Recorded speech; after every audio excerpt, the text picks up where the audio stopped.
We arrived in the most powerful forest. Here, we will connect our power, we will put it together, we will create the circle of fire special for you.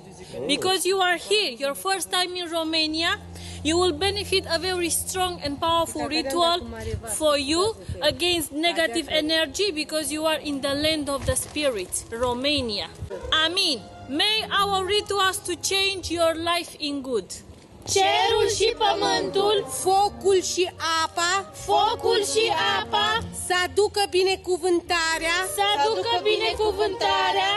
să se ducă, să se năpăstească și înapoi să mai and dip this beneficial plant in your hands. Say your name. Charles. Cerul și pământul, apa și magia, cu puterile noastre împreună, amin. Conectarea magică, și ritualele să aducă binecuvântare, să aducă noroc și mulțumire. The powerful witches to change your life for good. Amin. Duhuri scăpați. Amin.